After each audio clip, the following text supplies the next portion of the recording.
Ululota. Good afternoon. I have gone through a few experiences this last couple of days that have prompted me to need to recenter. I had a really great holiday and I was feeling inspired and creative.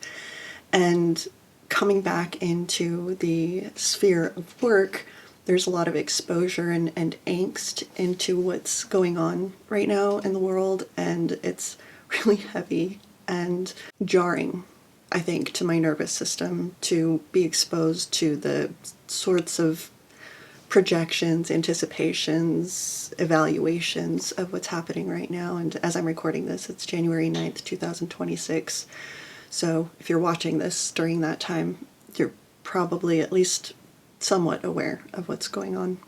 In a sense, some of the consensus that I've been coming across is the need to compartmentalize, because the absolute onslaught of what's been happening over the last while, year plus, has been incredibly hard on my nervous system, and I think many people's nervous systems. And it's hard to really feel joy and happiness without the attachment of guilt because of all of the harms that are happening on a larger scale.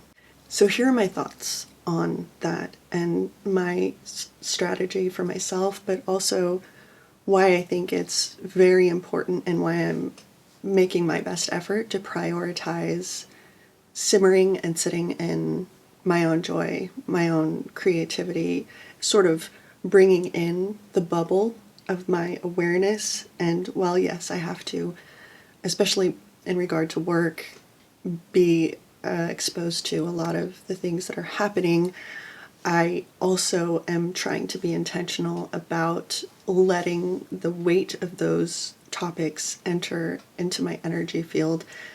In a sense, talk about these things in a very sterile way without being emotionally charged, which I don't know if I could possibly ever really do that, but I do try to filter, I guess, in my bubble, just being able to filter out as much of that heavy emotion as I'm capable of. Now, I work in social justice, more specifically environmental justice and sort of cultural-esque stuff. I'm Alaskan Inupiaq, and my organization is very centered and focused on our people specifically, but a lot of the work has to do with the environmental land protection part of that.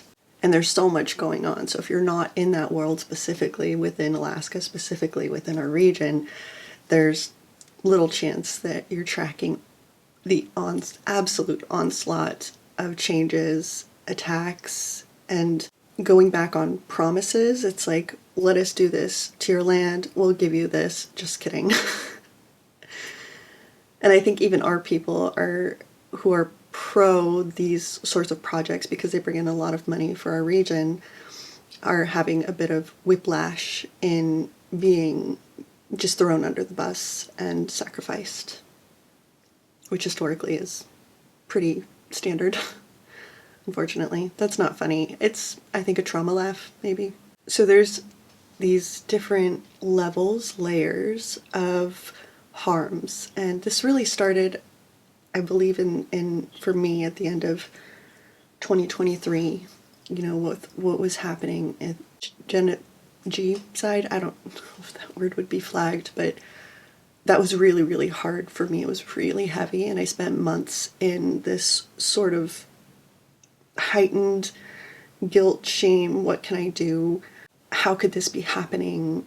Sort of energy. And at some point, I think without intentionally doing it, the emotional charge that what was happening switched off. And I think some of that has to do with an intentional strategy of the powers that be that are trying to do these things, is attack after attack after attack, thing after thing after thing after thing, to a point where you become overwhelmed, desensitized, in a sense, paralyzed.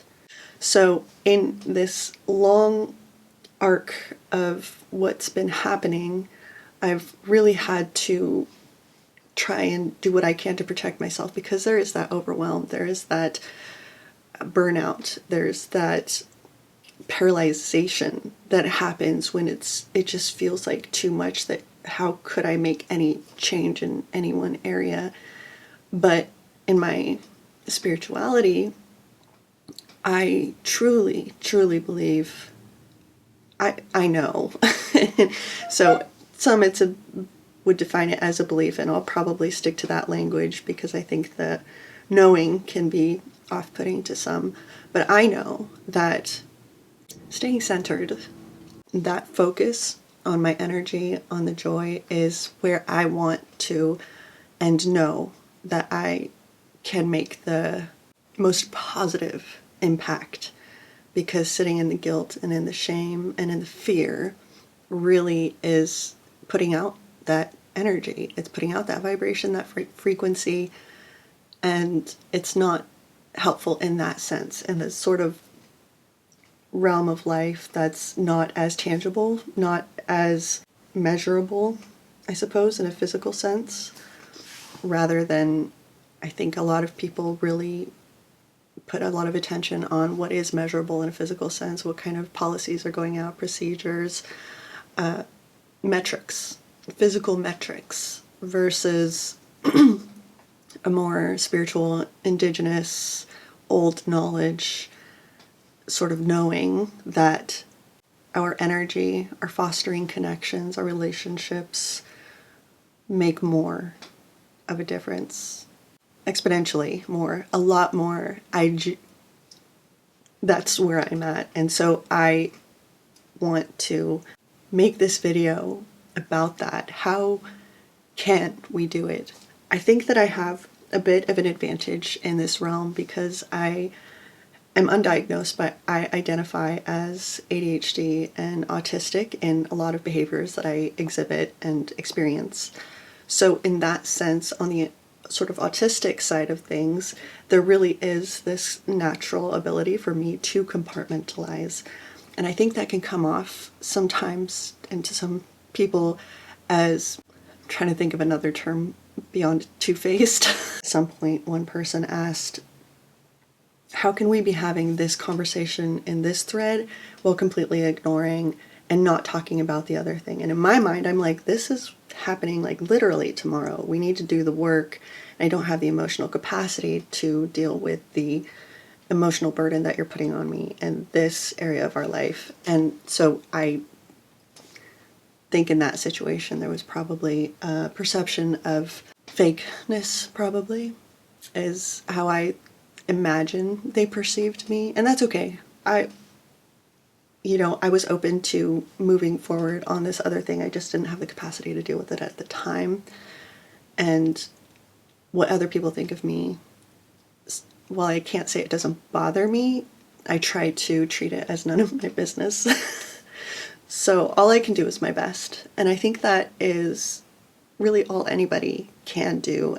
That was a long explanation of being able to compartmentalize, but that example transcends over to being able to compartmentalize in what's happening in the world.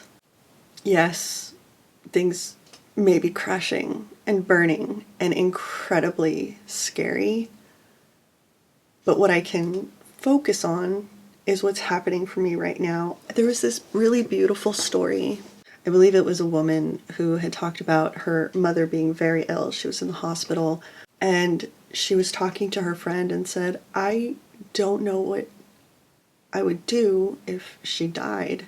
And the person that she was talking to gave really incredible insight and said, that's okay.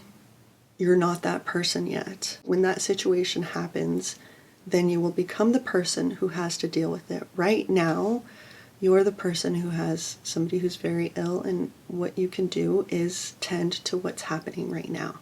They told the story more eloquently than I just did, but that piece of advice really burned its intention into my psyche, into my worldview of what can I do. And I think this happened a lot when there was this, situation happening in Gaza, and that I really had to pull my energy in and say, what can I do?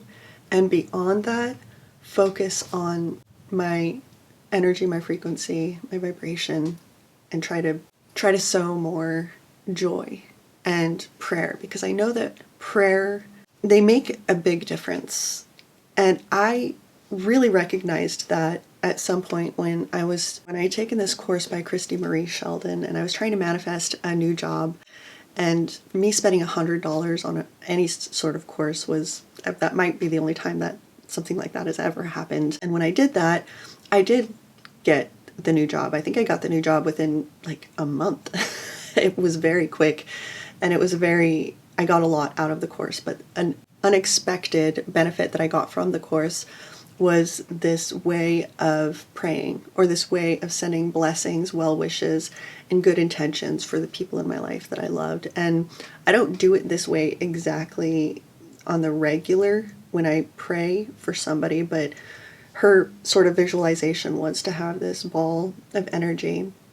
Imagine, kind of close your eyes and you have this ball of energy, and you set the intentions and the prayers for the loved ones. And at the time, my kids were going through a couple of things that, insecurities and maybe unwillingness to try new things, amongst one or two other major themes that was happening at the time. And I did this for my kids, and I saw almost immediate change.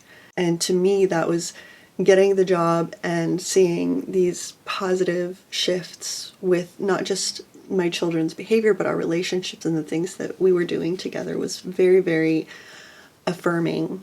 Not that I didn't have a belief in prayer prior to that, but it was exciting because it showed me how much of a difference, how big of a change could happen in such a short time. In that sense, that was what influenced my sort of shift from what can I do, and being able to focus on, like, if I'm donating, if I'm sharing content, if I'm being productive in a way that is actually helpful. Yes, that is the metrics, the physical metrics, but also there was the other aspect of the energetic contribution that I could make in prayer, in sending love, and in influencing sort of more of the unseen, unmetricable, I don't think that's a word, side of this. And as it's just gotten heavier and heavier and bigger, and more things have piled on to the situation, that's what I try and focus on still. And I'm trying to continue to move that forward in what can I do, and do the things that are metricable, but also do the things that are energy contributions. And then the rest, just really focusing on my own joy, my inspiration, my relationships, my kids, my family. I really, self-care, because I, like many people, have had issues with just like low energy, depression. At some point I thought maybe I needed to go back onto antidepressants.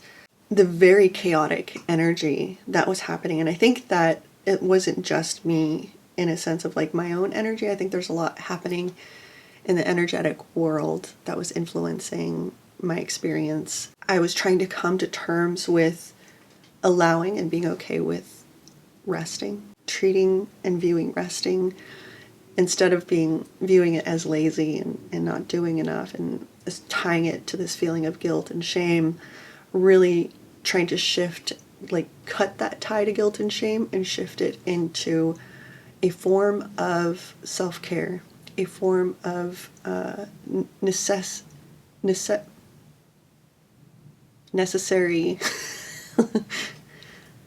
necessary rest that was going to move me in the direction that I want to go. Anchor in more into the parts of life that bring me excitement and happiness and a smile and laughter, all of the things that are lighthearted and energetically potent. So I don't know how to convey compartmentalization into a practicable skill. I think I came into this video really wanting to give practical methods in order to try and focus on that. I journal and try to process in that way, and doing art, poetry, writing music, that's a way for me to sort of articulate what I'm going through, what I'm thinking, and be able to sort of put it in a way for me to observe rather than just all of these things happening internally and really feeling very confused about what's going on. The artistic expression has been one way that's made such an incredible difference, such a great tool. And even then, I really try to balance it in a way of like expressing the frustration and the harm and the hurt that I've gone through as a way to process those things, but also really wanting to focus on art that's inspiring and exciting. You know, when I hear a song that's like pumping you up and gets you excited and inspires you, when I watch a YouTube video that inspires me, those are the things that I think make that ripple effect in a positive way.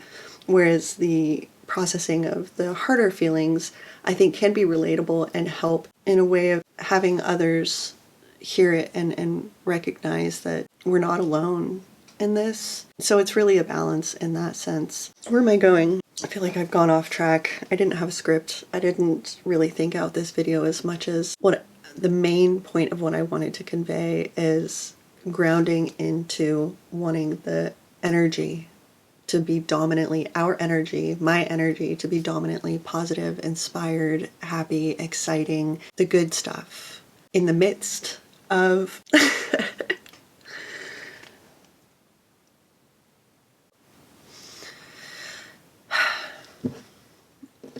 in the midst of all the scary stuff that's happening.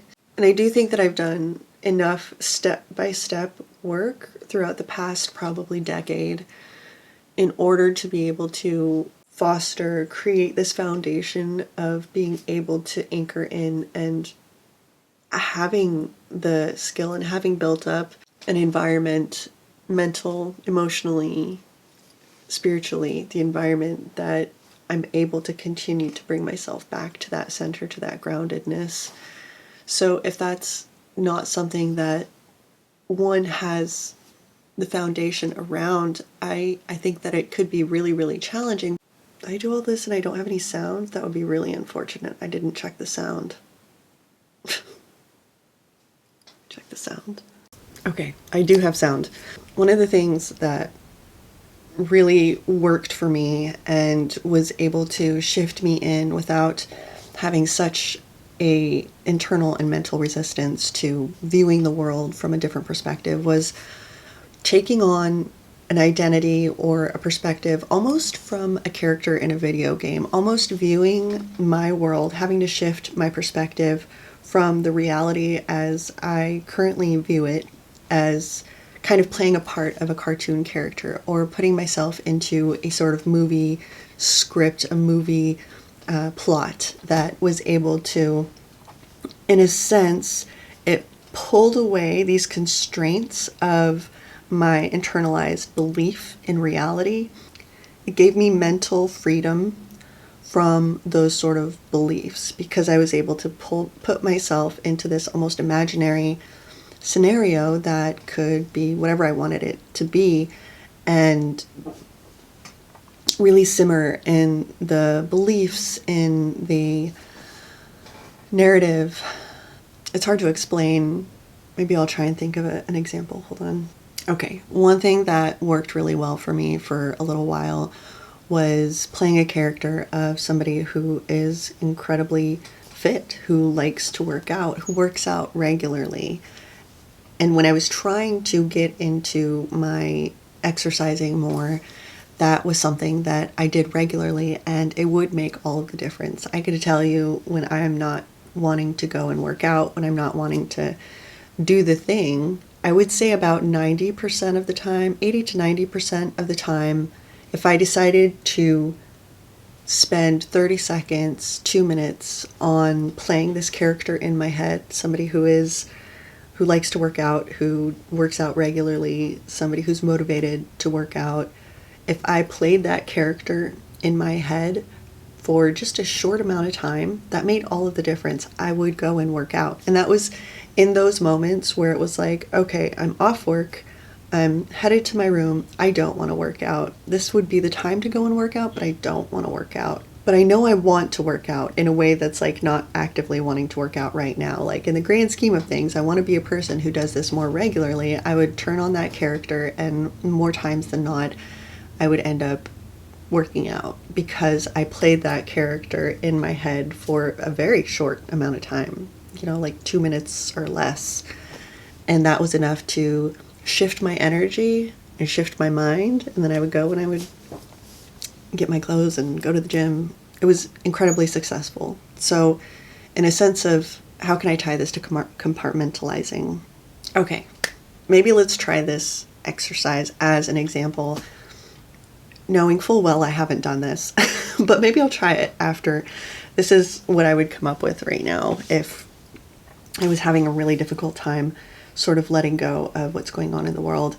I might imagine in this imaginary world, this movie, this cartoon, whatever it is, video game maybe, knowing that I'm a powerful creator, that my energy makes all of the difference, and that I have these options in front of me to be able to focus on the negative and have energy really weighing down and contributing to the weight of this dense, heavy energy that's happening in the world. Or I could choose to take a little bit of extra time and play the identity of somebody who's able to be joyous, happy, free, inspired. What are some other words that really indicate what I'm trying to get at? Lighthearted? Flip? I want to say flip. That's the word that keeps coming to mind, but that's more not exactly what I'm trying to think of. Whimsical. Whimsical. That's something I've been seeing recently, and I really love the idea of having more whimsy in your life. So almost like the energy of a fairy, like a little trickster, somebody that's like curious and taking on that sort of energy and recognizing in this play world, in this character, and choosing the thing that's exciting rather than simmering and ruminating on the heavier things that are happening. I want to be careful in this sense of like not living there and completely ignoring life's responsibilities, although I've done my fair share of that. I know that with mental health issues, my depression, I have a hard time like opening mail, and I'm late with bills because of this. And so there are some things that I do struggle with, and I want to just be clear about that, not translating into completely separating from the responsibilities of paying bills and things like that. This might be the way to, like, something I can practice and maybe report back on and see if anybody tries it, let me know if that is helpful. This is already going very long. I think I'm going to end it there and sending everyone or anyone that watches this, I don't know if anyone will watch this, sending so much love, genuinely, good energy, good vibes, love.